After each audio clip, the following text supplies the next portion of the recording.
പ്രിയതുകാര സുഹൃത്തുക്കളെ, എല്ലാവർക്കും എൻട്രിയിലേക്ക് സ്വാഗതം. ഞാൻ രാജേഷ് സാർ. നമ്മൾ ഇന്നേ ദിവസം പഠിക്കാൻ ഉദ്ദേശിക്കുന്നത് ലോക ചരിത്രത്തിലെ വിപ്ലവങ്ങളിൽ ഫ്രഞ്ച് വിപ്ലവം. കഴിഞ്ഞ ക്ലാസ്സിലൂടെ നമ്മൾ അമേരിക്കൻ സ്വാതന്ത്ര്യ സമരം പഠിച്ചു. അതിന് മുന്നോടിയായിട്ട് ഇംഗ്ലണ്ടിലെ രക്തരഹിത വിപ്ലവം പഠിച്ചു. ഇംഗ്ലണ്ടിലെ രക്തരഹിത വിപ്ലവം നടക്കാനുണ്ടായ പ്രധാന കാരണം 16-ാം നൂറ്റാണ്ടിൽ രൂപം കൊണ്ട മതനവീകരണ പ്രസ്ഥാനവും അതേ തുടർന്ന് വ്യാപകമായി പ്രചരിക്കപ്പെട്ട പ്രൊട്ടസ്റ്റന്റ് ക്രിസ്തുമത വിശ്വാസവുമായിരുന്നു അല്ലെ. എന്നാൽ അമേരിക്കൻ സ്വാതന്ത്ര്യ സമരം ഉണ്ടാകുവാനുള്ള പ്രധാന കാരണമെന്ന് പറയുന്നത് 18-ാം നൂറ്റാണ്ടിൽ യൂറോപ്പിൽ ആകമാനം രൂപം കൊണ്ട ജ്ഞാനോദയ പ്രസ്ഥാനമാണ്. ശാസ്ത്ര സാങ്കേതിക വിദ്യാഭ്യാസ രംഗങ്ങളിലുണ്ടായ വിപ്ലവകരമായ പുരോഗതിയാണ് ജ്ഞാനോദയ ചിന്തകളിലേക്ക് നയിച്ചത്. ജ്ഞാനോദയ ചിന്തകൾ എന്ന് പറയുമ്പോൾ ഒരു മനുഷ്യന്റെ ജീവിതം എങ്ങനെയായിരിക്കണമെന്ന് വിദ്യാസമ്പന്നരായ ജനങ്ങൾ സ്വയം ചിന്തിച്ചു തുടങ്ങി. അങ്ങനെ ചിന്തിക്കുന്നവരെ പ്രേരിപ്പിക്കുവാൻ തത്വചിന്തകര് അഥവാ സാഹിത്യകാരന്മാർ സമൂഹത്തെ, ജനങ്ങളെ പഠിപ്പിക്കുവാനായി ഇറങ്ങിത്തിരിച്ചു. അതുകൊണ്ട് തന്നെ നമ്മൾ അമേരിക്കൻ സ്വാതന്ത്ര്യ സമരം പഠിച്ചത് 18-ാം നൂറ്റാണ്ടിലായിരുന്നു. അമേരിക്കൻ സ്വാതന്ത്ര്യ സമരത്തിൽ കുറെ ചിന്തകർ ജനങ്ങൾക്ക് സ്വാതന്ത്ര്യം വേണം, അടിമത്തത്തിൽ നിന്ന് മുക്തി വേണം എന്നിങ്ങനെ ബോധവൽക്കരണം നൽകിയിരുന്നു. അതുപോലെ തന്നെയാണ് ഫ്രഞ്ച് വിപ്ലവവും. ഫ്രഞ്ച് വിപ്ലവം ഉണ്ടാകാനുള്ള അടിസ്ഥാന കാരണവും ഈ ജ്ഞാനോദയ ചിന്തകളാണ്, അഥവാ തത്വചിന്തകരുടെ പ്രചോദനങ്ങളാണ്. എങ്കിലും ഫ്രഞ്ച് വിപ്ലവം പൊട്ടിപ്പുറപ്പെടാനുണ്ടായ പ്രധാന കാരണമായി പറയുന്നത്, അല്ലെങ്കിൽ ഫ്രാൻസിലെ ജനങ്ങൾ ആരെ മാതൃകയാക്കിക്കൊണ്ടാണ് വിപ്ലവം ആരംഭിച്ചു എന്ന് ചോദിച്ചു കഴിഞ്ഞാൽ നമ്മൾ പറയും അമേരിക്കൻ ജനതയെ. അമേരിക്കൻ വിപ്ലവത്തെ മാതൃകയാക്കിക്കൊണ്ടാണ് ഫ്രഞ്ച് ജനത രാജവാഴ്ചയ്ക്കെതിരെ പ്രക്ഷോഭം ആരംഭിക്കുന്നത്. രാജഭരണം എപ്പോഴും ഏകാധിപതികളായി മാറാറുണ്ട്. അതുകൊണ്ട് തങ്ങൾക്കിനി രാജഭരണം വേണ്ട എന്ന കാഴ്ചപ്പാടായിരുന്നു ഫ്രഞ്ച് വിപ്ലവത്തിന്റെ അടിസ്ഥാന ലക്ഷ്യം. ഓക്കെ അല്ലേ, നമുക്ക് ആരംഭിക്കാം. ഇൻട്രൊഡക്ഷനായി പറഞ്ഞ കാര്യങ്ങൾ നിങ്ങളുടെ മനസ്സിലുണ്ടാവട്ടെ. പ്രധാനമായും രണ്ട് കാര്യങ്ങൾ. അമേരിക്കൻ സ്വാതന്ത്ര്യ സമരത്തെ പോലെ തന്നെ അവരെ ആധിപത്യത്തിന് കീഴിലാക്കിയ രാജഭരണത്തിനെതിരെയായിരുന്നു അമേരിക്കൻ സ്വാതന്ത്ര്യ സമരം. അതേ കാഴ്ചപ്പാട് തന്നെയാണ് ഇവിടെ ഫ്രഞ്ച് വിപ്ലവത്തിലും. ഫ്രാൻസിലെ ഭരണാധികാരികളായ രാജാക്കന്മാരുടെ ഭരണം തുടച്ചു നീക്കുക എന്നതായിരുന്നു ലക്ഷ്യം. ഓക്കെ, പക്ഷേ ബ്രിട്ടന്റെ ആശയവും കൂടെ ആര് സ്വീകരിച്ചിട്ടുണ്ട്? ഫ്രാൻസിലെ ഭരണാധികാരികൾ പിൽക്കാലത്ത് മാറുകയും ചെയ്തു. സ്വന്തമായി ജനങ്ങളുടെ നേതൃത്വത്തിൽ രൂപീകരിച്ച നിയമനിർമ്മാണം അഥവാ ഭരണഘടന എന്ന ആശയം, അഥവാ റിപ്പബ്ലിക് എന്ന ആശയവും അമേരിക്കൻ സ്വാതന്ത്ര്യ സമരത്തിൽ നിന്നാണ് ആര് കടംകൊണ്ടിരിക്കുന്നത്? ഫ്രഞ്ച് ഭരണഘടനയും. നമുക്ക് ആരംഭിച്ചാലോ? ആദ്യം ഈ ക്ലാസ്സിലൂടെ നമ്മൾ പഠിക്കാൻ ഉദ്ദേശിക്കുന്നത് ഫ്രാൻസിന്റെ അധികാര ചരിത്രത്തെക്കുറിച്ച്, ഭരണ സമ്പ്രദായത്തെക്കുറിച്ച്. ഓക്കെ, നമുക്ക് ആരംഭിക്കാം. ഫ്രാൻസിലെ അധികാരത്തെക്കുറിച്ചാണ് നമ്മൾ ആദ്യം പഠിക്കുക. ഫ്രാൻസിലെ ഭരണ സംവിധാനം. രാജഭരണമായിരുന്നു ഫ്രാൻസിൽ നിലനിന്നിരുന്നത്. ഫ്രാൻസിൽ ഭരണം നടത്തിയ പ്രധാനപ്പെട്ട രാജവംശമായിരുന്നു ബോർബൺ രാജവംശം. ഇതുകൂടാതെ ഒട്ടനവധി രാജവംശങ്ങൾ ഫ്രാൻസിൽ ഭരണം നടത്തിയിട്ടുണ്ട്. പക്ഷേ ഫ്രഞ്ച് വിപ്ലവ കാലഘട്ടത്ത് ഭരിച്ചിരുന്നത് ആരായിരുന്നു? ബോർബോൺ വംശമായിരുന്നു. ഏകാധിപത്യ ഭരണമാണ് ബോർബോൺ രാജാക്കന്മാർ നയിച്ചിരുന്നത്. നമ്മൾ ഇംഗ്ലണ്ടിലെ ഭരണാധികാരികളെ നമ്മൾ പഠിച്ചതാണ് അല്ലെ. ഇംഗ്ലീഷ് ഭരണാധികാരികൾ തന്നെയാണ് ഇംഗ്ലണ്ടിലെ രക്തരഹിത വിപ്ലവത്തിനും അതോടൊപ്പം ഫ്രാൻസിലെ വിപ്ലവത്തിനും മാതൃകയായതെന്ന് നമുക്ക് പറയാം. കാരണം ഇംഗ്ലണ്ടിലെ ഈ ഒരു പ്രൊട്ടസ്റ്റന്റ് മതവിശ്വാസത്തിന്റെ പ്രചരണമാണ് യൂറോപ്പിലെ മറ്റ് രാജ്യങ്ങൾ ഏറ്റെടുക്കുന്നത്. അങ്ങനെയാണ് യൂറോപ്പിൽ ആകമാനമുള്ള സാധാരണക്കാരായ ജനങ്ങള് പ്രഭുക്കന്മാരെയും പുരോഹിതന്മാരെയും ചോദ്യം ചെയ്തു തുടങ്ങുന്നത്. ഇംഗ്ലണ്ടിലെ രാജാക്കന്മാര് സ്വീകരിച്ച ഒരു മനോഭാവം ഉണ്ടായിരുന്നു. രാജാധികാരം ദൈവദത്തമാണ്. അതുകൊണ്ട് തന്നെ രാജാവ് ചെയ്യുന്ന പ്രവൃത്തികളെ രാജകുടുംബത്തിൽപ്പെട്ടവരോ പ്രഭുകുടുംബത്തിൽപ്പെട്ടവരോ അല്ലെങ്കിൽ സാധാരണ ജനങ്ങളോ ചോദ്യം ചെയ്യാൻ പാടില്ല.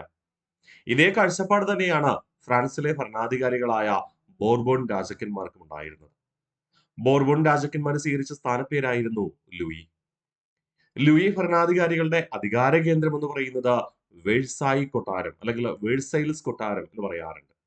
യഥാർത്ഥത്തില് പാരമ്പര്യമായി ഉണ്ടായിരുന്ന അധികാര കേന്ദ്രമായിരുന്നില്ല. മറിച്ച് എന്തായിരുന്നു? ലൂയി ഭരണാധികാരി ലൂയി 14-മനാണ് ലൂയി 14-മനാണ് എന്ത് നിർമ്മിക്കുന്നത്? ഫ്രാൻസിന്റെ രാജാവിന്റെ അധികാര കേന്ദ്രമായി വേഴ്സായി കൊട്ടാരം പണികഴിപ്പിക്കുക. തുടർന്ന് ഭരണഘടന നിലവിൽ വന്നതിന് ശേഷം ഒരു രാജാവിന് നാമമാത്രമായ അധികാരം നൽകുന്നു. എവിടെ ഉള്ളതുപോലെ? ബ്രിട്ടനിൽ ഉള്ളതുപോലെ. നാമമാത്രമായ അധികാരമുള്ള രാജാവിന് കീഴിലുള്ള ഒരു പാർലമെന്ററി സമ്പ്രദായമാണ് എന്ത് ചെയ്യുന്നത്? ഫ്രാൻസിൽ ഭരണം നടത്തുക. നമ്മൾ അതിനെ കോൺസുലേറ്റ് എന്നാണ് വിളിക്കുക. കോൺസുലേറ്റ് ആണ് ഭരണം നടത്തുക. ആ ഒരു സമ്പ്രദായമായപ്പോ അവിടെ കോൺസുലേറ്റിന്റെ തലവനായി ആര് വരുന്നു? പ്രസിഡന്റ് വരുന്നു. അങ്ങനെ പ്രസിഡന്റിന് വേണ്ടി ഒരു ഔദ്യോഗിക വസതി പണികഴിപ്പിക്കുന്നു. പ്രസിഡന്റിന്റെ ഔദ്യോഗിക വസതി അറിയപ്പെടുന്നത് എലീസി പാലസ് എന്നായിരുന്നു. അപ്പോൾ രാജാവിന്റെ അല്ലെങ്കിൽ രാജ്യത്തിന്റെ അധികാര കേന്ദ്രം എന്ന് പറയുന്നത് വേഴ്സായി കൊട്ടാരമാണ്. എന്നാൽ എക്സിക്യൂട്ടീവ് ഹെഡായ പ്രസിഡന്റിന്റെ വസതി എലീസി പാലസും. ഓക്കെ. ഭരണാധികാരികൾ ദൈവദൂതന്മാരായിരുന്നു. ദൂതന്മാരായിരുന്നു. ദൂതന്മാരെന്ന് പറയുമ്പോൾ ദൈവം എന്താണോ പറയുന്നത് ആ കാര്യങ്ങളാണ് ആര് ചെയ്യുന്നത്? ഭരണാധികാരികൾ ചെയ്യുന്നത്. അതുകൊണ്ട് തന്നെ ഭരണാധികാരികളെ ചോദ്യം ചെയ്യാൻ പാടില്ല എന്നതായിരുന്നു ബോർബോൺ രാജവംശത്തിലെ രാജാക്കന്മാരുടെ കാഴ്ചപ്പാട്. രാജാക്കന്മാർക്ക് പ്രവൃത്തിയിലോട്ട് അധികം താല്പര്യമൊന്നുമില്ല. ധൂർത്തടിച്ച് എപ്പോഴും സുഖലോലുപരായി ജീവിക്കുക എന്നതായിരുന്നു കാഴ്ചപ്പാട്. അതുകൊണ്ട് തന്നെ നേരിട്ട് നികുതി പിരിവിന് ബോർബോൺ രാജാക്കന്മാർ തയ്യാറായില്ല. യൂറോപ്പിൽ ആകമാനം ഈ ഒരു കാഴ്ചപ്പാടുണ്ടായിരുന്ന ഒരുപാട് രാജ്യങ്ങളുണ്ട്. ബോർബൺ രാജാക്കന്മാര് നികുതി പിരിവിന് വേണ്ടിയിട്ട് പ്രഭുക്കന്മാരെ നിയമിച്ചു. രാജ്യത്തെ പ്രഭുക്കന്മാർക്ക് വീതിച്ചു നൽകി. ആ ഭൂപ്രദേശത്ത് നികുതി പിരിക്കുവാന് ആർക്കാണ് അധികാരം? പ്രഭുക്കന്മാർക്കാണ്. പ്രഭുക്കന്മാർ എന്ന് പറയുമ്പോൾ ഭൂ ഉടമകളായ പ്രഭുക്കന്മാരായിരുന്നു. ഈ പ്രഭുക്കന്മാരാണ് എന്ത് ചെയ്യുക? സാധാരണക്കാരായ ജനങ്ങളിൽ നിന്ന് നികുതി പിരിക്കുക. നികുതി പിരിച്ച് രാജാവിന് കൊടുക്കേണ്ടത് ആരുടെ ചുമതലയാണ്? പ്രഭുക്കന്മാരുടെ ചുമതലയാണ്.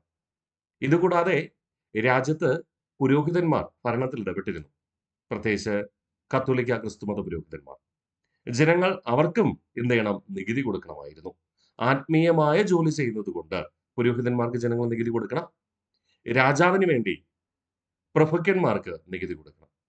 അപ്പോൾ ഈ രണ്ട് തരത്തിലുള്ള നികുതികളാണ് പ്രധാനമായിട്ടും ഫ്രാൻസിൽ ഉണ്ടായിരുന്നത്. ഈ ഫ്രാൻസിലുള്ള ഇതേ സമ്പ്രദായം തന്നെയാണ് മറ്റ് പല യൂറോപ്യൻ രാജ്യങ്ങളും ഫോളോ ചെയ്തിരുന്നത്. അപ്പോൾ ഫ്രാൻസിൽ ഉണ്ടായിരുന്ന ഫ്യൂഡൽ സംവിധാനം തന്നെയാണ് മറ്റു പല രാജ്യങ്ങളും ഫോളോ ചെയ്തത്.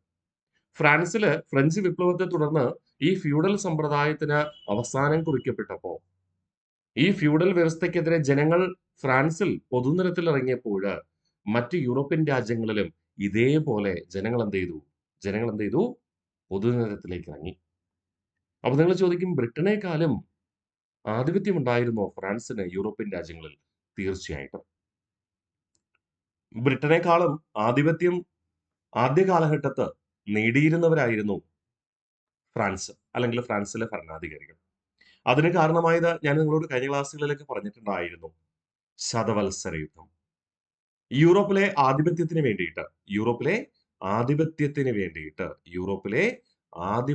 വേണ്ടിയിട്ട് ബ്രിട്ടനും ഫ്രാൻസും തമ്മിൽ നടന്ന യുദ്ധമായിരുന്നു ശതവത്സര യുദ്ധം.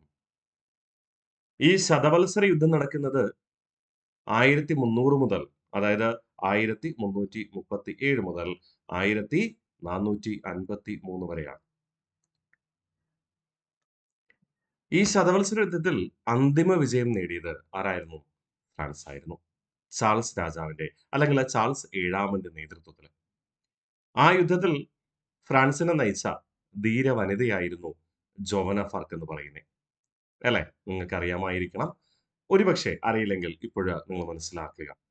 അപ്പോ ഫ്രാൻസ് ആണ് വിജയിക്കുക. ഫ്രാൻസിനെ നയിച്ച രാജാവ് എന്ന് പറയുന്നത് ആരായിരുന്നു? ചാൾസ് 7-മനായിരുന്നു. ഫ്രാൻസിനെ നയിച്ച ധീര വനിത എന്ന് പറയുന്നത് ആരായിരുന്നു? ജോവാന ഫാർക്ക് ആയിരുന്നു. ധീരവനിത ജോവാന ഫാർക്ക്. ഓക്കെ അല്ലേ? അങ്ങനെ ഈ ശതവത്സര യുദ്ധം 117 വർഷം നീണ്ടുനിന്ന ശതവത്സര യുദ്ധത്തെ തുടർന്ന് യൂറോപ്പിൽ ആധിപത്യം ആര് നേടി? നമ്മുടെ ഫ്രാൻസ് നേടി. അതുകൊണ്ട് തന്നെ യൂറോപ്പില് ഫ്രാൻസില് എന്താണോ ഭരണ സംവിധാനം അതേ രീതിയാണ് പല യൂറോപ്യൻ രാജ്യങ്ങളും കടം കൊണ്ടത്. നെപ്പോളിയൻ ബോണപ്പാർട്ടിന്റെ ഭരണ കാലഘട്ടത്ത് ഈ ആധിപത്യം ബ്രിട്ടൻ തിരികെ പിടിച്ചു. ഫ്രാൻസിനെ ആര് പരാജയപ്പെടുത്തി? ബ്രിട്ടൻ. നമ്മൾ നെപ്പോളിയൻ ബോണപ്പാർട്ടിനെ കുറിച്ച് പഠിക്കും. ആ സമയത്ത് ഞാൻ വീണ്ടും അത് നിങ്ങളെ ഓർമ്മിപ്പിക്കാം. അപ്പോൾ ഫ്യൂഡലിസത്തിൽ നിന്നാണ് ഇവിടെ നടത്തിയിരുന്നത്? ഫ്രാൻസിൽ നടത്തിയിരുന്ന ഭരണ സമ്പ്രദായം അഥവാ നികുതി വ്യവസ്ഥിതി. പ്രഭുക്കന്മാർക്കാണ് ഭൂമിയുടെ അധികാരം. അവിടെ ഒരു കുടികിടപ്പുകാരെ പോലെയാണ് കർഷകർ കൃഷി ചെയ്യേണ്ടത്, സാധാരണക്കാരായ ജനങ്ങൾ ജോലി ചെയ്യേണ്ടത്. അവര് നികുതി കൊടുക്കണം. നികുതി കൊടുത്തില്ലെങ്കിൽ അവരെ കൃഷി ചെയ്യാൻ അനുവദിച്ചിരുന്നില്ല, തൊഴിൽ ചെയ്യാൻ അനുവദിച്ചിരുന്നില്ല. അത്രയേറെ ബുദ്ധിമുട്ടിപ്പിക്കുന്ന രീതിയിലായിരുന്നു ഫ്യൂഡൽ സമ്പ്രദായം. ഫ്രാൻസിലെ ഫ്യൂഡലിസം അവസാനിപ്പിച്ചപ്പോൾ ഓട്ടോമാറ്റിക്കലി എന്ത് ചെയ്തു? ഫ്രാൻസിനെ ഫോളോ ചെയ്തിരുന്ന പല രാജ്യങ്ങളിലും ഫ്യൂഡൽ സമ്പ്രദായം അവസാനിക്കപ്പെട്ടു. അതാണ് നമ്മൾ ഫ്രഞ്ച് വിപ്ലവത്തിന്റെ റിസൾട്ടായി പറയുന്ന ഏറ്റവും പ്രധാനപ്പെട്ട കാര്യം. ഫ്രാൻസില് ഫ്യൂഡൽ വ്യവസ്ഥിതി അവസാനിച്ചപ്പോൾ പല യൂറോപ്യൻ രാജ്യങ്ങളിലും ഫ്യൂഡൽ സമ്പ്രദായം അവസാനിച്ചു. അതുകൊണ്ടാണ് ഒരു ഓസ്ട്രിയൻ ഭരണാധികാരി ഇങ്ങനെ പറഞ്ഞത്, ഫ്രാൻസ് തുമ്മിയാൽ യൂറോപ്പിനാകെ ജലദോഷം പിടിക്കും. അല്ലെങ്കിൽ ഫ്രാൻസ് ഒന്ന് തുമ്മിയാൽ എന്താണ് യൂറോപ്പിനാകെ ജലദോഷം പിടിക്കുമെന്ന് പറഞ്ഞത് ആരെന്ന് ചോദിച്ചു കഴിഞ്ഞാൽ ഓസ്ട്രിയൻ ഭരണാധികാരിയാണ്. അതിന് വസ്തുതാപരമായി കൃത്യമായ അർത്ഥതലങ്ങളുണ്ട്. മനസ്സിലായോ? അപ്പൊ ഒന്നുകൂടെ നമുക്ക് റിവിഷൻ ചെയ്താലോ? ഫ്രാൻസിലെ ഭരണ സംവിധാനം രാജവംശം, ബോർബൺ വംശം.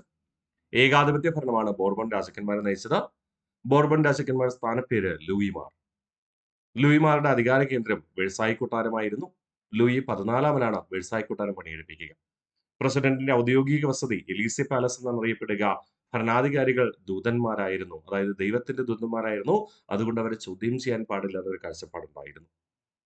ഭരണസമ്പ്രദായം ഫ്യൂഡൽ സമ്പ്രദായം. പ്രഭുക്കന്മാർക്ക് ഭൂമിയുടെ മേൽ സമ്പൂർണ്ണ അധികാരം.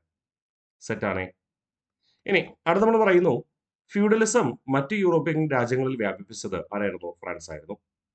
ഫ്രാൻസ് തുമ്മിയാല് യൂറോപ്പിനാകെ ജലദോഷം പിടിക്കും എന്ന് പറഞ്ഞത് ഓസ്ട്രിയൻ ഭരണാധികാരിയായ മെറ്റർനിക്. സെറ്റാണേ. നമ്മളിപ്പോൾ പഠിച്ച കാര്യം, ഞാൻ പറഞ്ഞ കാര്യം സ്ലൈഡിൽ രേഖപ്പെടുത്തിയിട്ടുണ്ട് എന്ന് മാത്രം. അപ്പോൾ ഫ്യൂഡലിസം മറ്റ് യൂറോപ്യൻ രാജ്യങ്ങളിൽ വ്യാപിപ്പിച്ചത് ഫ്രാൻസ് ആണ്. അതുകൊണ്ട് തന്നെ ഫ്രാൻസിൽ ഫ്യൂഡൽ സമ്പ്രദായം അവസാനിച്ചപ്പോൾ മറ്റ് യൂറോപ്യൻ രാജ്യങ്ങളിലും ഫ്യൂഡലിസം അവസാനിച്ചിരുന്നു. അതുകൊണ്ടാണ് ഓസ്ട്രിയൻ ഭരണാധികാരിയെ മെറ്റർനിക് ഇങ്ങനെ വിശേഷിപ്പിച്ചത്, ഫ്രാൻസ് തുമ്മിയാൽ യൂറോപ്പിനാകെ ജലദോഷം പിടിക്കും. ക്ലിയർ അല്ലേ? സെറ്റ് ആയിക്കൊണ്ടെന്ന് കരുതിക്കൊണ്ട.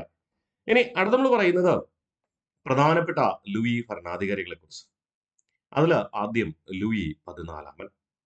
യൂറോപ്പിലെ ഗ്രാൻഡ് മൊണാർക്ക് എന്നറിയപ്പെടുന്നത്, ഗ്രാൻഡ് മൊണാർക്ക് എന്ന് പറയുന്നത് ആരാണ്? ലൂയി 14. ഓക്കെ.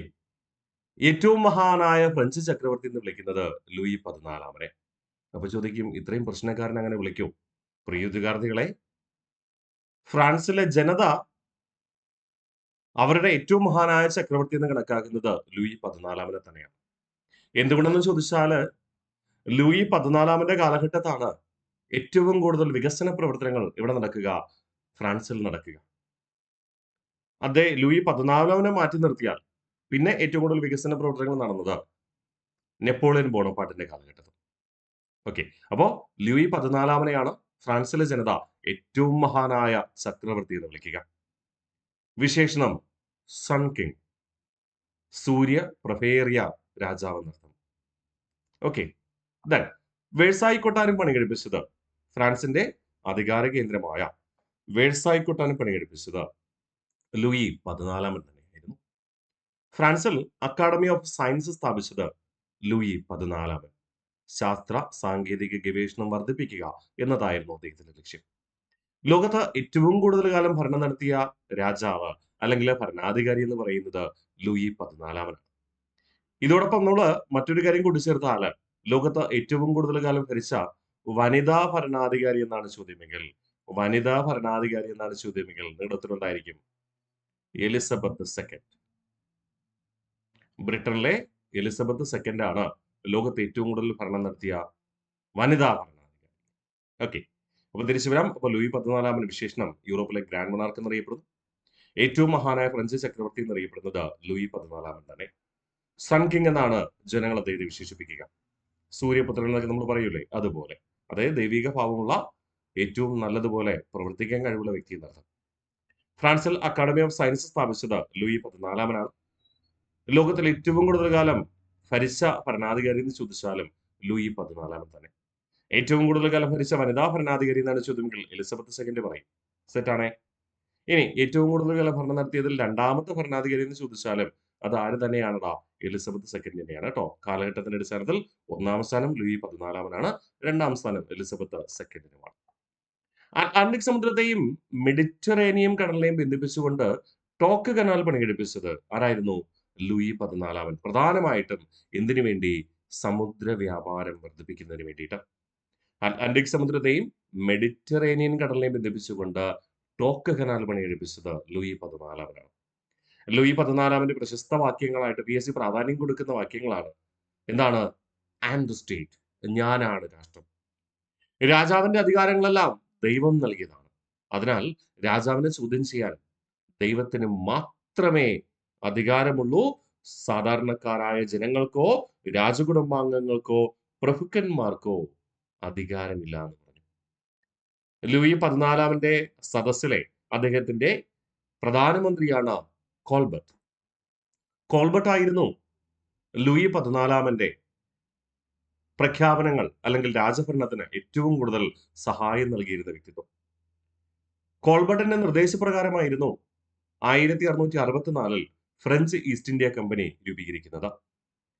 ഇന്ത്യ ഉൾപ്പെടെയുള്ള തെക്കൻ ഏഷ്യൻ രാജ്യങ്ങളിൽ കച്ചവടം നടത്തുക എന്ന ലക്ഷ്യത്തിന് വേണ്ടിയിട്ട് ഫ്രഞ്ച് ഈസ്റ്റ് ഇന്ത്യ കമ്പനി സ്ഥാപിച്ചത് ലൂയി 14 കാലഘട്ടത്തിൽ നമ്മൾ പറയും. ലൂയി 14 കാലഘട്ടത്ത് ഈ കമ്പനി രൂപീകരിക്കാൻ നേതൃത്വം നൽകിയത് ആരാന്ന് ചോദിച്ചാൽ ലൂയി 14 പ്രധാനമന്ത്രിയായ കോൾബർട്ട് ആണ്. ഓക്കെ അല്ലേ? യെസ്. അപ്പൊ മറക്കരുത്, ഇമ്പോർട്ടന്റ് ആണ്. അറ്റ്ലാന്റിക് സമുദ്രത്തെയും മെഡിറ്ററേനിയൻ കടലിനെയും ബന്ധിപ്പിച്ചുകൊണ്ട് ടോക്ക് കനാൽ പണികഴിപ്പിച്ചത് ആരാന്ന് ചോദിച്ചാൽ ലൂയി 14. അതിന്റെ പ്രശസ്തമായ വാക്യങ്ങളാണ് ഞാനാണ് രാഷ്ട്രം, ഐ എം ദ സ്റ്റേറ്റ്. രാജാവിന്റെ അധികാരങ്ങളെല്ലാം ദൈവം നൽകിയതാണ്. അതിനാൽ രാജാവിനെ ചോദ്യം ചെയ്യാൻ ദൈവത്തിന് മാത്രമേ അധികാരമുള്ളൂ. ക്ലിയർ ആണേ? അപ്പോൾ ലൂയി 14 പൂർണ്ണമായിട്ട് നമുക്ക് റിവിഷൻ ചെയ്യാം. വിശേഷണം യൂറോപ്പിലെ ഗ്രാൻഡ് മൊണാർക്ക് എന്നറിയപ്പെടുന്നു. ഏറ്റവും മഹാനായ ഫ്രഞ്ച് ചക്രവർത്തി എന്നറിയപ്പെടുന്നത് ലൂയി 14 തന്നെ. വിശേഷണം സൺ കിങ്. വേഴ്സായ് കൊട്ടാരം പണികഴിപ്പിച്ചത് ലൂയി 14 വേഴ്സായ് കൊട്ടാരം എന്ന് പറയുന്നത് നമ്മൾ ആൾറെഡി പറഞ്ഞു. എന്താണ്? ഫ്രഞ്ച് ഗവൺമെന്റിന്റെ അധികാര കേന്ദ്രം. ഫ്രാൻസിൽ അക്കാഡമി ഓഫ് സയൻസ് സ്ഥാപിച്ചത് ലൂയി 14 ലോകത്ത് ഏറ്റവും കൂടുതൽ കാലം ഭരണം നടത്തിയതിൽ ഒന്നാം സ്ഥാനം ലൂയി 14 രണ്ടാമത് എലിസബത്ത് 2 ഇംഗ്ലണ്ടിലെ ഭരണാധികാരി എലിസബത്ത് സെക്കൻഡ്. ഓക്കെ അല്ലേ? യെസ്. പിന്നെ പറയുന്നു അറ്റ്ലാന്റിക് സമുദ്രത്തെയും മെഡിറ്ററേനിയൻ കടലിനെ ബന്ധിപ്പിച്ചുകൊണ്ട് ടോക്ക് കനാൽ പണികഴിപ്പിച്ചു. പ്രശസ്ത വാക്യങ്ങൾ ഞാനാണ് രാഷ്ട്രം, രാജാവിന്റെ അധികാരങ്ങളെല്ലാം ദൈവം നൽകിയതാണ്. അതിനാൽ രാജാവിനെ ചോദ്യം ചെയ്യാൻ ദൈവത്തിന് മാത്രമേ അധികാരമുള്ളൂ. അദ്ദേഹത്തിന്റെ പ്രധാനമന്ത്രിയായിരുന്നു കോൾബർട്ട്. കോൾബർട്ടിന്റെ നിർദ്ദേശപ്രകാരമായിരുന്നു എന്ത് രൂപീകരിക്കുക? 1664 ഫ്രഞ്ച് ഈസ്റ്റ് ഇന്ത്യ കമ്പനി സ്ഥാപിക്കുക. അടുത്ത പറയുന്നു അടുത്ത അവകാശി ലൂയി 15. എനിക്ക് ശേഷം പ്രളയം എന്ന് പ്രഖ്യാപിച്ചത് ലൂയി 15 ഈ എനിക്ക് ശേഷം പ്രളയം എന്ന് പറഞ്ഞാൽ എന്താ അർത്ഥം? ഞാനില്ലെങ്കിൽ പിന്നെ ഒന്നും നടക്കില്ല എന്ന കാഴ്ചപ്പാട്. യഥാർത്ഥ അധികാരം എനിക്കാണ്, യഥാർത്ഥ യോഗ്യത എനിക്കാണ്. ഞാനില്ലെങ്കിൽ വേറെ ആർക്കും ഞാൻ ചെയ്യേണ്ട കാര്യം ചെയ്യാൻ കഴിയില്ല എന്ന കാഴ്ചപ്പാട്. അതുകൊണ്ട് തന്നെ ഈ ലൂയി 15 ഈ പ്രശസ്ത വാക്യം പലപ്പോഴും നമ്മൾ ഉപയോഗിച്ച് കാണാറുണ്ട്. എനിക്ക് ശേഷം പ്രളയം, ഞാൻ ചെയ്താലേ ശരിയാവൂ, മറ്റാര് ചെയ്താലും ശരിയാവില്ല എന്ന കാഴ്ചപ്പാടുള്ളവരെ നമ്മൾ ലൂയി 15 സങ്കല്പിച്ച് പറയാറുണ്ട്. ബ്രിട്ടനും ഫ്രാൻസും തമ്മിൽ യൂറോപ്പിൽ ആധിപത്യത്തിന് വേണ്ടി മത്സരിച്ച സപ്തവത്സര യുദ്ധം നടക്കുന്ന സമയത്ത് ലൂയി 15 ഭരണാധികാരി. ആ സമയത്ത് ഇന്ത്യയിൽ ബ്രിട്ടനും ഫ്രാൻസും തമ്മിൽ ഒരു യുദ്ധം നടന്നിട്ടുണ്ട്. അത് എന്ത് പേരിൽ അറിയപ്പെടുന്നു? നമ്മൾ പറഞ്ഞിട്ടുണ്ട് ഇടയ്ക്കൊക്കെ. പറഞ്ഞു കേൾക്കട്ടെ. മൂന്നാം കർണാട്ടിക് യുദ്ധം. മൂന്നാം കർണാട്ടിക് യുദ്ധം നടന്നത് ഇതേ കാലഘട്ടത്താണ്. മൂന്നാം കർണാട്ടിക് യുദ്ധ കാലഘട്ടത്തെ പ്രധാന യുദ്ധമായിരുന്നു 1760 വാണ്ടിവാഷ് യുദ്ധം. ശരിയാണോ? ഈ വാണ്ടിവാഷ് യുദ്ധത്തിൽ ബ്രിട്ടനോട് ഫ്രാൻസ് പരാജയപ്പെട്ടു. അതോടുകൂടി ഫ്രഞ്ചുകാരുടെ ഇന്ത്യയിലെ ആധിപത്യം നഷ്ടമായി. ഇന്ത്യയിലെ ഫ്രഞ്ച് ആധിപത്യം നഷ്ടപ്പെട്ടു. ഫ്രഞ്ച് അധീന പ്രദേശങ്ങളെല്ലാം ആരേറ്റെടുത്തു? ബ്രിട്ടീഷുകാർ ഏറ്റെടുത്തു. ഫ്രഞ്ച് ആധിപത്യം നഷ്ടമാവുകയും ഫ്രഞ്ച് അധീന പ്രദേശങ്ങൾ ബ്രിട്ടീഷുകാർ ഏറ്റെടുക്കുകയും ചെയ്തു. അതിന് കാരണമായത് 1760 വാണ്ടിവാഷ് യുദ്ധമാണ്. വാണ്ടിവാഷ് എന്ന് പറയുന്നത് തമിഴ്നാട്ടിലെ വന്തവാസി എന്ന് പറയുന്ന സ്ഥലത്ത് വെച്ച് നടന്ന യുദ്ധമാണ്. വന്തവാസി എന്ന സ്ഥലത്ത് വെച്ച് നടന്ന യുദ്ധത്തെ ബ്രിട്ടീഷുകാർ വിളിച്ചപ്പോൾ അതിനെ എന്തെന്ന് വിളിച്ചു? വാണ്ടിവാഷ് എന്ന് വിളിച്ചു. ഈ യുദ്ധം നടക്കുന്ന ഏത് കാലഘട്ടത്താണ്? മൂന്നാം കർണാട്ടിക് യുദ്ധം.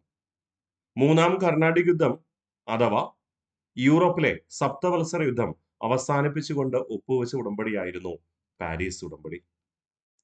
പാരീസ് ഉടമ്പടി ഒപ്പുവെക്കുന്നത് 1763. അപ്പോൾ ഇന്ത്യയിലെ മൂന്നാം കർണാട്ടിക് യുദ്ധവും യൂറോപ്പിൽ ബ്രിട്ടനും ഫ്രാൻസും തമ്മിൽ ഏറ്റുമുട്ടിയ ഏതാണ്? സപ്തവത്സര യുദ്ധവും അവസാനിപ്പിച്ചുകൊണ്ട് ഒപ്പുവെച്ച ഉടമ്പടിയാണ് പാരീസ് ഉടമ്പടി. അതുകൊണ്ട് നമ്മൾ പറയും 1763 പാരീസ് ഉടമ്പടി പ്രകാരമാണ് ഇന്ത്യയിലെ ഫ്രഞ്ച് അധീന പ്രദേശങ്ങൾ ആർക്ക് വിട്ടു നൽകിയത്? ബ്രിട്ടീഷുകാർക്ക് വിട്ടു നൽകിയത്. സെറ്റാണേ, മനസ്സിലുണ്ടാവണം, മറക്കരുത്. ഈ സപ്തവത്സര യുദ്ധത്തോടുകൂടി യൂറോപ്പില് ഫ്രാൻസിനുണ്ടായിരുന്ന ആധിപത്യം എന്ത് ചെയ്തു? നഷ്ടപ്പെട്ടു പോയി. ഫ്രാൻസിനുണ്ടായിരുന്ന ആധിപത്യം ആര് തിരിച്ചു പിടിച്ചു? ബ്രിട്ടൻ തിരിച്ചു പിടിച്ചു. ഈ ബ്രിട്ടൻ തിരിച്ചു പിടിച്ചപ്പോൾ ആ ബ്രിട്ടനുണ്ടായിരുന്ന ആധിപത്യം പിന്നീട് തിരിച്ചു പിടിക്കാൻ ആര് ശ്രമിക്കുന്നുണ്ട്? നമ്മുടെ നെപ്പോളിയൻ ബോണപ്പാർട്ട് ശ്രമിക്കുന്നുണ്ട്. അത് നമ്മൾ തുടർന്ന് പറയുകയും ചെയ്യും. അപ്പോൾ ലൂയി 15-ാമനെ കുറിച്ച് എന്തൊക്കെ നമ്മൾ പറയുക? ലൂയി 15-ാമൻ പറഞ്ഞ പ്രശസ്തമായ വാക്യം എനിക്ക് ശേഷം പറയും. സപ്തവത്സര യുദ്ധ സമയത്ത് ഫ്രഞ്ച് ചക്രവർത്തിയായിരുന്നു 1756 മുതൽ 63 വരെ. ക്ലിയർ അല്ലേ? ലൂയി 16-ാമൻ വിപ്ലവ സമയത്ത് ഭരണാധികാരിയായിരുന്നു ലൂയി 16-ാമൻ. ലൂയി 16-ാമന്റെ ഭാര്യയായിരുന്നു മേരി അന്റോണിയറ്റ്. മേരി അന്റോണിയറ്റിനെ ചരിത്രകാരന്മാർ വിശേഷിപ്പിക്കുന്നത് ബുദ്ധിയില്ലാത്ത സ്ത്രീ എന്നാണ്, മാഡം ഡെഫിസിറ്റ്. കാരണം എവിടെ എന്ത് പറയണമെന്ന് അറിയില്ല എന്ന അർത്ഥത്തിലാണ് അങ്ങനെ വിളിക്കുക. ബുദ്ധിയില്ലാത്ത സ്ത്രീ അല്ലെങ്കിൽ ബുദ്ധിയില്ലാത്ത രാജ്ഞി എന്നറിയപ്പെടുന്നത് ലൂയി 16-ാമന്റെ പത്നിയായ മേരി അന്റോണിയറ്റ് ആണ്. മേരി അന്റോണിയറ്റ് 1789 ഫ്രാൻസിലെ ജനങ്ങള് തങ്ങൾ പട്ടിണിയിലാണ്, എന്തെങ്കിലും ഭക്ഷണം തരൂ എന്ന് ആവശ്യപ്പെട്ടുകൊണ്ട് പാരീസ് നഗരത്തിലേക്ക് ഒരു ജാഥ നയിക്കുകയാണ്. അത് കണ്ടിട്ട് ആ സമയത്തെ ഭരണാധികാരിയായ ലൂയി 16-ാമന്റെ പത്നി മേരി അന്റോണിയറ്റ് പറഞ്ഞതായിരുന്നു, നിങ്ങൾക്ക് റൊട്ടി ഇല്ലെങ്കിൽ എന്താ കേക്ക് തിന്നുകൂടെ? റൊട്ടി എന്ന് പറയുമ്പോൾ സാധാരണക്കാർക്ക് പോലും വാങ്ങാനും കഴിയുന്ന വില കുറഞ്ഞ ഭക്ഷണ സാധനമാണ്. അതുകൊണ്ടാണ് ജനങ്ങൾ റൊട്ടി തരൂ എന്ന് ആഞ്ഞ് പ്രക്ഷോഭകാരികൾ ഉറക്കെ വിളിക്കുക. ഇത് കണ്ടിട്ട് അവരെ പരിഹസിക്കുക എന്ന ലക്ഷ്യത്തോടു കൂടിയാണ് എന്ത് ചെയ്യുന്നത്? നിങ്ങൾക്ക് റൊട്ടി ഇല്ലെങ്കിൽ എന്താ കേക്ക് തിന്നുകൂടെ? ഈ ഒരൊറ്റ സെന്റൻസ് ആണ് വിപ്ലവകാരികൾ സായുധ സമരത്തിലേക്ക് നീങ്ങുവാനും ആ സായുധ സമരം ലൂയി 16-ാമന്റെയും കുടുംബത്തിന്റെയും പലായനത്തിന് വഴിവെച്ചതും ഒളിവിൽ താമസിക്കുകയായിരുന്ന ലൂയി 16-ാമനെയും കുടുംബത്തെയും വിപ്ലവകാരികൾ പിടിച്ചുകെട്ടി കൊന്നുകളയാനും കാരണമായി തീർന്നത്. അതുകൊണ്ടാണ് ചരിത്രകാരന്മാര് ലൂയി 16-ാമന്റെ പത്നി മേരി അന്റോണിയറ്റെ എന്തെന്ന് വിളിക്കുക? മാഡം ഡെഫിസിറ്റ് എന്ന് വിളിക്കുക. വിപ്ലവ സമയത്തെ ഫ്രഞ്ച് പാർലമെന്റാണ് എസ്റ്റേറ്റ് ജനറൽ എന്ന പേരിൽ അറിയപ്പെടുക.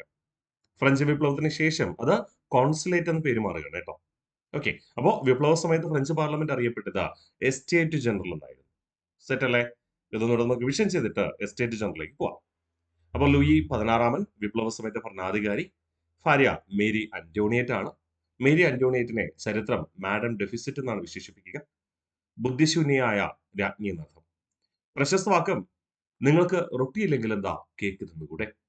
വിപ്ലവ സമയത്തെ ഫ്രഞ്ച് പാർലമെന്റ് ആണ് എസ്റ്റേറ്റ് ജനറൽ എന്ന പേരിൽ അറിയപ്പെടുക. ഇനി നമ്മൾ എസ്റ്റേറ്റ് ജനറലിലേക്ക് പോവാം. 3 എസ്റ്റേറ്റ് ആയിരുന്നു എസ്റ്റേറ്റ് ജനറൽ എന്ന പേരിൽ അറിയപ്പെടുക. നിങ്ങൾ ചെറിയ ക്ലാസ്സിലേക്ക് പഠിച്ചപ്പോൾ ഒരു ത്രികോണമൊക്കെ വരച്ചിട്ട് യൂറോപ്പിലെ ഭരണ സമ്പ്രദായം ഇങ്ങനെയായിരുന്നു. ഏറ്റവും കൂടുതൽ ആൾക്കാർ ഒരു രാജ്യത്തുള്ളത് എന്താ? ജനങ്ങളാണ്, സാധാരണക്കാരായ ജനങ്ങളാണ്. അതിന്റെ മുകളിൽ ഉദ്യോഗസ്ഥരാണ്. ഫ്രാൻസിലെ ഉദ്യോഗസ്ഥർ എന്ന് പറയുമ്പോൾ പ്രഭുക്കന്മാരായിരുന്നു. പിന്നെ അതിന്റെ മുകളിൽ ആരാണ്? ആധ്യാത്മികമായി പുരോഹിതന്മാരും. അപ്പോൾ പുരോഹിതന്മാരാണ് ഏറ്റവും ഉയർന്ന സ്ഥാനത്ത്. അതിന്റെ താഴെ പ്രഭുക്കന്മാരും രാജകുടുംബാംഗങ്ങളും, ഏറ്റവും താഴെ ജനങ്ങൾ. ഇതായിരുന്നു ഭരണ സമ്പ്രദായം. ഈ ഒരു സമ്പ്രദായത്തിനെതിരുള്ള ചോദ്യം ചെയ്യലാണ് മതനവീകരണ പ്രസ്ഥാനത്തിലേക്കും പിന്നീട് ജ്ഞാനോദയത്തിലേക്കും എഴുന്നള്ളിക്കുക. യൂറോപ്പിൽ ആകമാനം ഏകദേശം ഇങ്ങനെ തന്നെയായിരുന്നു. അങ്ങനെ തന്നെയാണ് ഫ്രാൻസിലും. ഏറ്റവും മുകളിൽ ഏറ്റവും പ്രഥമമായ സ്ഥാനമാർക്ക് നൽകിയിരുന്നു പുരോഹിത പ്രമുഖന്മാർക്ക്. അവരുടെ കാഴ്ചപ്പാടുകൾക്ക് കൂടുതൽ അംഗീകാരം നൽകിയിരുന്നു. അത് കഴിഞ്ഞ് രണ്ടാം സ്ഥാനത്തുള്ളത് രാജകുടുംബാംഗങ്ങളും പ്രഭുക്കന്മാരും ഏറ്റവും താണ രീതിയിലാണ് ആരെ കണക്കാക്കുക? അധസ്ഥിതരായിട്ടാണ് സാധാരണക്കാരായ ജനങ്ങളെ കണക്കാക്കുക. അവൻ എന്ത് ജോലി ചെയ്താലും സാധാരണക്കാരായ ജനങ്ങളെ അധസ്ഥിതരായിട്ട് കണക്കാക്കും. ഇപ്പൊ ഒരു ഉദാഹരണത്തിന് സാധാരണക്കാരി ഒരു വ്യക്തി ഡോക്ടറായി, അവൻ അധസ്ഥനാണ്, താഴ്ന്ന സമുദായ പരിഗണനയുള്ള, സാമൂഹിക പരിഗണനയുള്ള വ്യക്തിയാണ്. എന്നാൽ പ്രഭു കുടുംബത്തിലുള്ള ഒരാൾക്ക് ജോലിയില്ല, പക്ഷെ അവന് ഉന്നതനാണ്. അപ്പൊ ജോലിയുടെ അടിസ്ഥാനത്തിലല്ല ജനങ്ങളെ നിശ്ചയിച്ചിരുന്നത്, വംശപാരമ്പര്യത്തിന്റെ അടിസ്ഥാനത്തിലാണ്. പുരോഹിതന്മാർക്ക് ഏറ്റവും ഉന്നതമായ സ്ഥാനം, രണ്ടാം ഘട്ടത്തിൽ രാജകുടുംബാംഗങ്ങൾക്കും പ്രഭു കുടുംബാംഗങ്ങൾക്കും, മൂന്നാം സ്ഥാനത്ത് സാധാരണക്കാര ജനങ്ങൾ. അവർ എന്ത് ജോലി ചെയ്താലും അവര് തേർഡ് എസ്റ്റേറ്റ് തന്നെയായിരുന്നു. നോക്കാം, ഒന്നാം എസ്റ്റേറ്റ്. ഒന്നാം എസ്റ്റേറ്റ് എന്ന് പറയുമ്പോൾ അവിടെ പുരോഹിതന്മാരാണ്. എല്ലാ നികുതികളിൽ നിന്നും ഒഴിവാക്കപ്പെട്ടിരുന്നു. ഒരു നികുതി പോലും അടയ്ക്കേണ്ട. ധാരാളം ഭൂപ്രദേശം കൈവശം വെച്ചിരുന്നു. അതായത് യൂറോപ്പില് സഭ എന്ന് പറയുമ്പോൾ ക്രിസ്തുമത പുരോഹിതന്മാരുടെ കീഴില് സഭയ്ക്ക് ഒട്ടനവധി ഭൂസ്വത്ത് ഉണ്ടായിരുന്നു. ആ ഭൂസ്വത്തിൽ നിന്ന് നികുതി ആര് പിരിച്ചിരുന്നു? പുരോഹിതന്മാര്. ഭരണത്തിലും സൈന്യത്തിലും ഉയർന്ന പദവികൾ നിയന്ത്രിച്ചു. അതായത് ഭരണ സമ്പ്രദായത്തിലും സൈനിക നീക്കത്തിലും പുരോഹിതന്മാർ പറയുന്നത് അവസാന വാക്കായിരുന്നു. അതായത് പുരോഹിതന്മാർ എന്ത് ചെയ്തു? ഭരണത്തിൽ ഇടപെട്ടു എന്നർത്ഥം. കർഷകരിൽ നിന്ന് തിതെ എന്ന പേരിലുള്ള നികുതി പിരിച്ചെടുത്തു. ഒന്നാം എസ്റ്റേറ്റിലെ പുരോഹിതന്മാർക്ക് ഫ്രഞ്ച് പാർലമെന്റായ എസ്റ്റേറ്റ് ജനറലിൽ 285 അംഗങ്ങളാണ് ഉണ്ടായിരുന്നത്. അതായത് പ്രതിനിധികൾ എന്നർത്ഥത്തിൽ. പുരോഹിത പ്രമുഖന്മാരെ തിരഞ്ഞെടുക്കുന്ന 285 പേരാണ് ഫ്രഞ്ച് പാർലമെന്റായ എസ്റ്റേറ്റ് ജനറൽ അംഗങ്ങളായിരുന്നത്. ഓക്കെ അല്ലേ? അപ്പോൾ ഒന്നാം എസ്റ്റേറ്റ് എന്ന് പറയുമ്പോൾ പുരോഹിതന്മാരാണ്. എല്ലാത്തരം നികുതികളിൽ നിന്ന് പൂർണ്ണമായി ഒഴിവാക്കപ്പെട്ടിരുന്നു. ധാരാളം ഭൂപ്രദേശങ്ങൾ കൈവശം വെച്ചു. ഭരണതലത്തിലും സൈനിക തലത്തിലും ഉയർന്ന പദവികൾ നിയന്ത്രിച്ചു. അഥവാ ഭരണത്തിലും സൈന്യത്തിലെ നടപടികളിലും ഇടപെട്ടു. പുരോഹിതന്മാരുടെ വാക്കായിരുന്നു അന്തിമം. കർഷകരിൽ നിന്ന് തിതെ എന്ന പേരിലുള്ള നികുതി പിരിച്ചെടുത്തിരുന്നു. പുരോഹിതന്മാരുടെ പ്രതിനിധികളായി എത്ര പേരാണ് എസ്റ്റേറ്റ് ജനറൽ ഉണ്ടായിരുന്നത്? 285 പേർ. അടുത്ത് പറയുന്നു രണ്ടാം എസ്റ്റേറ്റ്. രാജകുടുംബാംഗങ്ങളും പ്രഭുക്കന്മാരുമായിരുന്നു രണ്ടാം എസ്റ്റേറ്റ് എന്ന് പറയുന്നത്. രണ്ടാം എസ്റ്റേറ്റും എല്ലാത്തരം നികുതികളിൽ നിന്ന് ഒഴിവാക്കപ്പെട്ടിരുന്നു. അപ്പൊ പുരോഹിതന്മാർക്കായിക്കോട്ടെ, രണ്ടാം എസ്റ്റേറ്റായ രാജകുടുംബാംഗങ്ങളും പ്രഭുക്കന്മാർക്കും ആയിക്കോട്ടെ, പ്രത്യേകിച്ച് രാജ്യത്തിന് വേണ്ടി നികുതി കൊടുക്കേണ്ട ആവശ്യമില്ല. ചെലവില്ല, വരവ് മാത്രമേ ഉള്ളൂ. അല്ലെ? യെസ്. ധാരാളം ഭൂപ്രദേശങ്ങൾ കൈവശം വെച്ചിരുന്നു. ആരെപ്പോലെ തന്നെ? ഒന്നാം എസ്റ്റേറ്റിലെ പുരോഹിതന്മാരെ പോലെ തന്നെ.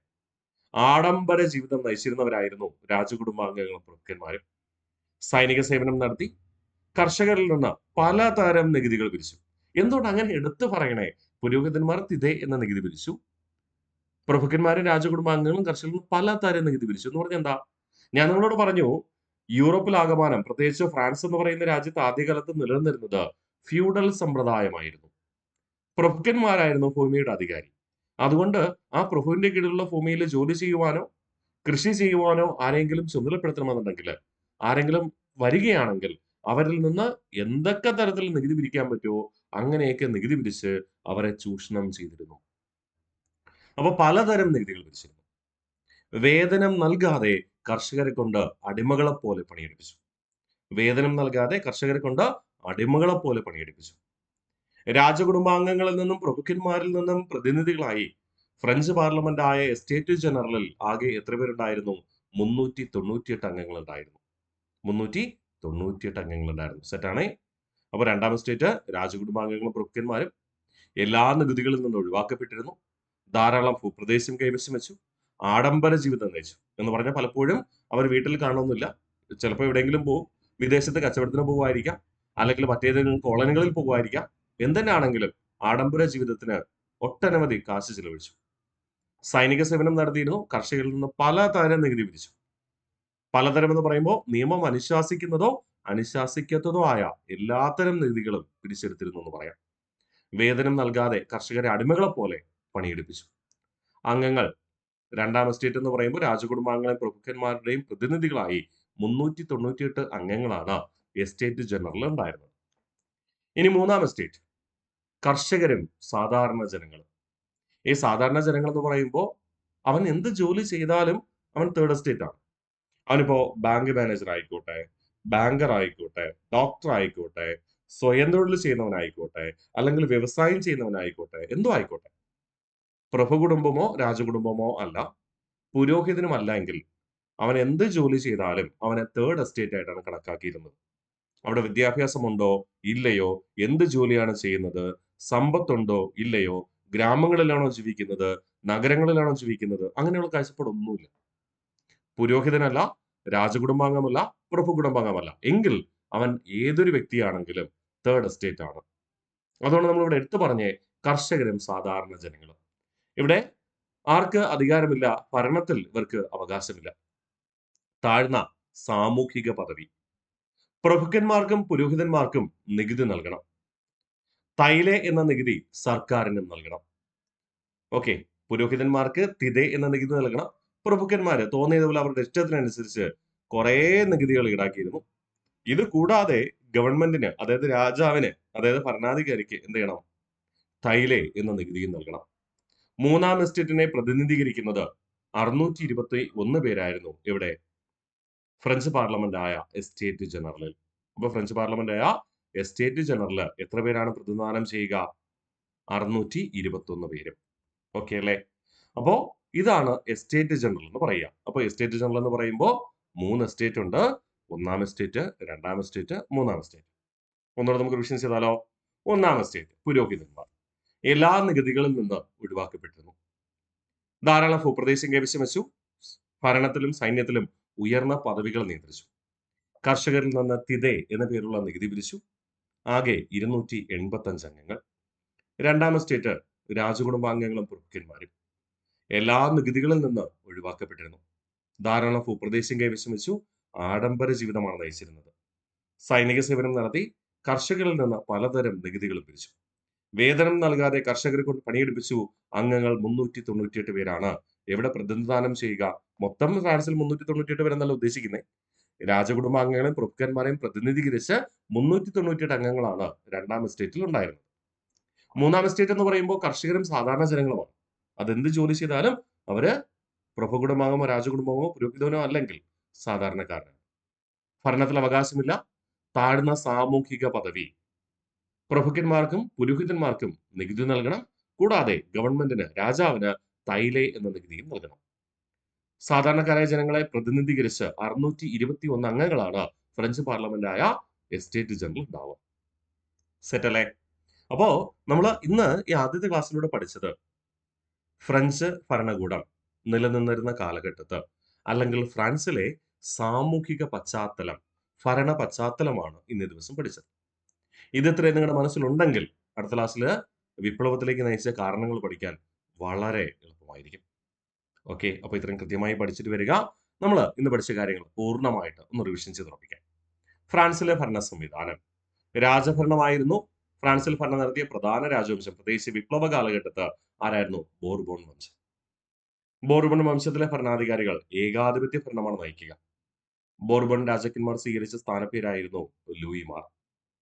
അധികാര കേന്ദ്രം വേഴ്സായി കൊട്ടാരം. പ്രസിഡന്റിന്റെ വസതി എലീസി പാലസ് എന്നറിയപ്പെട്ടിരുന്നു. ഭരണാധികാരികൾ ദൈവദൂതന്മാരായിരുന്നു അഥവാ ദൂതന്മാരായിരുന്നു.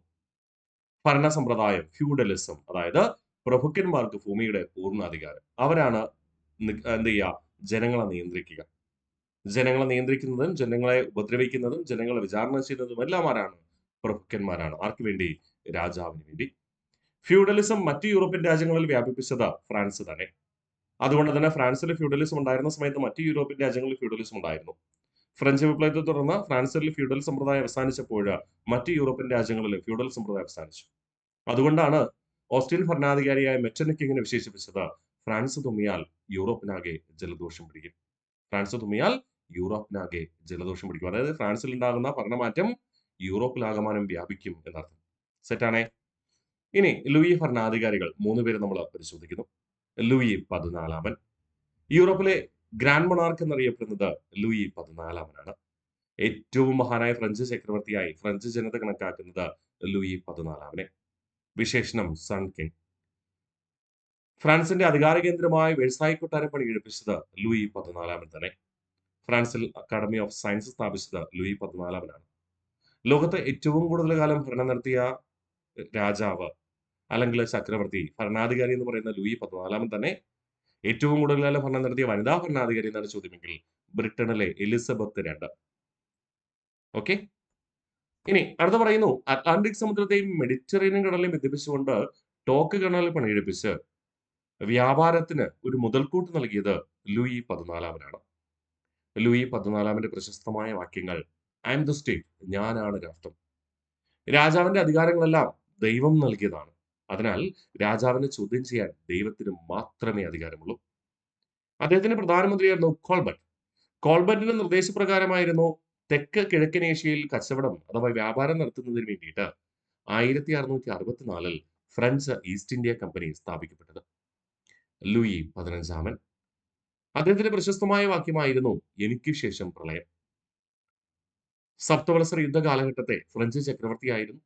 സപ്തവത്സര യുദ്ധ കാലഘട്ടത്തിൽ ഇന്ത്യയിൽ നടന്ന ബ്രിട്ടനും ഫ്രാൻസും തമ്മിലുള്ള യുദ്ധമാണ് എന്ത്? മൂന്നാം കർണാടിക് യുദ്ധം. യൂറോപ്പിന്റെ ആധിപത്യത്തിന് വേണ്ടി ബ്രിട്ടനും ഫ്രാൻസും തമ്മിൽ നടന്ന യുദ്ധമാണ് സപ്തവത്സര യുദ്ധം. അതിൽ ആര് വിജയിച്ചു? ബ്രിട്ടൻ വിജയിക്കുകയും പരാജയപ്പെട്ട ഫ്രാൻസ് പല ഫ്രഞ്ച് അധീന പ്രദേശങ്ങളും ബ്രിട്ടീഷുകാർക്ക് വിട്ടു നൽകേണ്ടി വന്നു. അതുവരെ യൂറോപ്പില് ഏറ്റവും കൂടുതൽ രാഷ്ട്രങ്ങളിൽ ആധിപത്യമുണ്ടായിരുന്നത്, അല്ലെങ്കിൽ ഏറ്റവും കൂടുതൽ ഭൂപ്രദേശങ്ങളിൽ ആധിപത്യമുണ്ടായിരുന്നത് ഫ്രാൻസിലായിരുന്നു. ഈ സപ്തവത്സര യുദ്ധത്തോടുകൂടി അതെന്തായിട്ട് മാറി? ബ്രിട്ടനായിട്ട് മാറി. സപ്തവത്സര യുദ്ധം അഥവാ മൂന്നാം കർണാടിക് യുദ്ധം അവസാനിപ്പിച്ചുകൊണ്ട് ഒപ്പുവെച്ച ഉടമ്പടിയാണ് 1763 പാരീസ് ഉടമ്പടി. ലൂയി 16 വിപ്ലവ സമയത്തെ ഭരണാധികാരിയാണ് ലൂയി 16. ഭാര്യ മേരി അന്റോണിയറ്റ്. വിശേഷണം മാഡം ഡെഫിസിറ്റ്, ബുദ്ധിശൂന്യയായ രാജ്ഞി എന്നർത്ഥം. കാരണം അവരുടെ ഒരൊറ്റ വാക്യം കൊണ്ടാണ് ഫ്രാൻസിലെ പുരോഹിത പ്രമുഖന്മാരും ഭൂപ്രഭുക്കന്മാരും രാജകുടുംബാംഗങ്ങളും ഒക്കെ കൂട്ടക്കൊലയ്ക്ക് കാരണമായി മാറിയത്. അവരുടെ പ്രശസ്തമായ വാക്യം ഇതായിരുന്നു: നിങ്ങൾക്ക് റൊട്ടിയില്ലെങ്കിൽ എന്താ, കേക്ക് തിന്നുകൂടെ. വിപ്ലവ സമയത്തെ ഫ്രഞ്ച് പാർലമെന്റാണ് എസ്റ്റേറ്റ് ജനറൽ എന്ന പേരിൽ അറിയപ്പെടുക. വിപ്ലവത്തിന് ശേഷം രൂപീകരിച്ചത് കോൺസുലേറ്റ് എന്നാണ് അറിയപ്പെടുന്നത് കേട്ടോ, മനസ്സിലുണ്ടാവട്ടെ. ഒന്നാം എസ്റ്റേറ്റ് പുരോഹിതന്മാരുടെ പ്രതിനിധികളായിരുന്നു. എല്ലാ നികുതികളിൽ നിന്നും ഇവര് ഒഴിവാക്കപ്പെട്ടിരുന്നു. ധാരാളം ഭൂപ്രദേശം കൈവശം വെച്ചു. ഭരണത്തിലും സൈന്യത്തിലും ഉയർന്ന പദവികൾ നിയന്ത്രിച്ചു. കർഷകരിൽ നിന്ന് തിതെ എന്ന പേരിലുള്ള നികുതി വിധിച്ചു. പുരോഹിതന്മാരുടെ പ്രതിനിധികളായി ഫ്രഞ്ച് പാർലമെന്റായ എസ്റ്റേറ്റ് ജനറൽ എത്ര പേരുണ്ടായിരുന്നു? 285 പേർ. രണ്ടാം എസ്റ്റേറ്റ് എന്ന് പറയുമ്പോൾ രാജകുടുംബാംഗങ്ങളും പ്രഭുക്കന്മാരും. ഇവരെല്ലാത്തരം നികുതികളിൽ നിന്ന് ഒഴിവാക്കപ്പെട്ടിരുന്നു. ധാരാളം ഭൂപ്രദേശങ്ങൾ കൈവശം വെച്ചിരുന്നു. അതുകൊണ്ട് തന്നെ ഇവർ ആഡംബര ജീവിതമാണ് നയിക്കുക. ആരൊക്കെ? രാജകുടുംബാംഗങ്ങളും പ്രഭുക്കന്മാരും. പുരോഹിതന്മാർ അങ്ങനെ ആഡംബര ജീവിതം നയിക്കാറില്ല. എങ്കിലും അവരും ജനങ്ങളെ ഒട്ടനവധി രീതിയിൽ ചൂഷണം ചെയ്തിരുന്നു. പ്രഭുക്കന്മാരും രാജകുടുംബാംഗങ്ങളും സൈനിക സേവനം നടത്തിയിരുന്നു. കർഷകരിൽ നിന്ന് പലതരം നികുതികൾ വിധിച്ചു. വേതനം നൽകാതെ കർഷകരെ കൊണ്ട് പണിയെടുപ്പിച്ചു. രാജകുടുംബാംഗങ്ങളെയും പ്രഭുക്കന്മാരെയും പ്രതിനിധീകരിക്കുന്ന 398 അംഗങ്ങളാണ് എസ്റ്റേറ്റ് ജനറലിൽ ഉണ്ടായിരുന്നത്. മൂന്നാം എസ്റ്റേറ്റ് കർഷകരും സാധാരണക്കാരായ ജനങ്ങളും. ഇവർക്ക് ഭരണത്തിൽ അവകാശമില്ല. എന്ത് ജോലിയാണ് ചെയ്തിരുന്നതെങ്കിലും എത്രയൊക്കെ സമ്പത്തുണ്ടെന്ന് പറഞ്ഞാലും ഇല്ലെങ്കിലും അതൊന്നും ഇവിടെ കണക്കിലെടുത്തിരുന്നില്ല. താഴ്ന്ന സാമൂഹിക പദവി. പ്രഭുക്കന്മാർക്കും പുരോഹിതന്മാർക്കും നികുതി നൽകണം. കൂടാതെ രാജാവിന് അഥവാ ഗവൺമെന്റിന് തൈലെ എന്ന നികുതിയും നൽകണം. മൂന്നാം എസ്റ്റേറ്റിനെ കർഷകരെയും സാധാരണക്കാരായ ജനങ്ങളെയും പ്രതിനിധീകരിച്ചുകൊണ്ട് എത്ര അംഗങ്ങളാണ് ഉണ്ടായിരുന്നത്? 621 പേർ. ഓക്കെ അല്ലേ? അപ്പോ എസ്റ്റേറ്റ് ജനറല് നിങ്ങൾ മനസ്സിലാക്കേണ്ട കാര്യം, ഒന്നാം എസ്റ്റേറ്റിൽ 285 അംഗങ്ങൾ, രണ്ടാം എസ്റ്റേറ്റിൽ 398 പേർ, മൂന്നാം എസ്റ്റേറ്റിൽ 621 പേർ. ഇതില് ഒന്നാം എസ്റ്റേറ്റിലുള്ള പുരോഹിതന്മാർ 285 പേരും മിക്കവാറും എപ്പോഴും എവിടെ ഉണ്ടാവും? ഫ്രാൻസിൽ ഉണ്ടാവും. രണ്ടാം എസ്റ്റേറ്റിൽപ്പെട്ട രാജകുടുംബാംഗങ്ങളും പ്രഭുക്കന്മാരും പലപ്പോഴും വിദേശ രാജ്യങ്ങളിൽ കച്ചവടത്തിനോ സൈനിക നീക്കത്തിനോ ഒക്കെ പോയിട്ടുണ്ടാവും. അപ്പോൾ ഇവരുടെ അംഗസംഖ്യ സ്വാഭാവികമായിട്ട് എന്തായിരിക്കും? കുറവായിരിക്കും ഫ്രഞ്ച് പാർലമെന്റിൽ. മൂന്നാമത്തെ എസ്റ്റേറ്റ് എന്ന് പറയുമ്പോൾ സാധാരണക്കാര ജനങ്ങളല്ലേ, 621 പേര്. ഇവരെപ്പോഴും പാർലമെന്റ് സമ്മേളനത്തിൽ പങ്കെടുക്കുമായിരുന്നു. പക്ഷെ അവർക്ക് തീരുമാനമെടുക്കാൻ അധികാരമുണ്ടോ? ഇല്ല. അംഗസംഖ്യയിൽ പുരോഹിതന്മാരുടെ പ്രതിനിധികളെയും രാജകുടുംബാംഗങ്ങളുടെ പ്രഭുക്കന്മാരുടെയും പ്രതിനിധികളെയും അപേക്ഷിച്ച് എണ്ണത്തിൽ കൂടുതൽ എപ്പോഴും പാർലമെന്റിൽ ആരായിരിക്കും? മൂന്നാം എസ്റ്റേറ്റ് ആയിരിക്കും. പക്ഷേ ഇവർക്ക് തീരുമാനമെടുക്കാൻ അവകാശമില്ല. ഭരണത്തിൽ അവകാശമില്ല. ഈ ഒരു പ്രതിഷേധം ജനങ്ങളുടെ ഇടയിൽ പുകയുകയാണ്. ആ പുക എങ്ങനെയാണ് തീയാളിക്കെത്തിയത് എന്ന് നമുക്ക് അടുത്ത ക്ലാസ്സിൽ പഠിച്ചുറപ്പിക്കാം. അപ്പൊ ഇത്രയൊന്ന് സെറ്റായിട്ട് വരിക. അടുത്ത ക്ലാസ്സിൽ നമ്മൾ വ്യക്തമായിട്ട് പഠിച്ചുറപ്പിക്കും. കാരണം PSCയുടെ ചോദ്യമാതൃക നിങ്ങൾക്ക് അറിയാമല്ലോ. കാര്യം മനസ്സിലാക്കിയാൽ മാത്രമേ സെന്റൻസുകൾ ശരിയാണോ തെറ്റാണോ നമുക്ക് ഉറപ്പിക്കാൻ പറ്റുള്ളൂ. പണ്ടത്തെ ചോദ്യരീതി അല്ല. അതുകൊണ്ടാണ് പല കാര്യങ്ങളും നിങ്ങളെ മനസ്സിലാക്കിപ്പിക്കുന്നതിന് വേണ്ടിയിട്ട് പരമാവധി ബാക്ക്ഗ്രൗണ്ട് പോയിന്റ്സ് ഞാൻ പറയാനായിട്ട് ശ്രമിക്കുന്നത്. നിങ്ങൾക്ക് എന്തെങ്കിലും സംശയങ്ങളുണ്ടെങ്കിൽ ദയവായി ചോദിക്കുക. ഞാൻ വിശദീകരിച്ച് തരും, പറഞ്ഞു തരും. ഡൗട്ട് കൃത്യമായിട്ട് ചോദിച്ച് മനസ്സിലാക്കി പോകും. സെറ്റ് അല്ലേ? അപ്പോൾ പുതിയ SRT പുസ്തകങ്ങളിലെ വിവരങ്ങൾ കൂട്ടി യോജിപ്പിച്ചിട്ടാണ് നമ്മൾ പഠിക്കുക. മറക്കരുത്. കൃത്യമായി പഠിച്ചു പോകാനായിട്ട് ശ്രമിക്കുക. അടുത്ത ക്ലാസ്സിൽ കാണാം.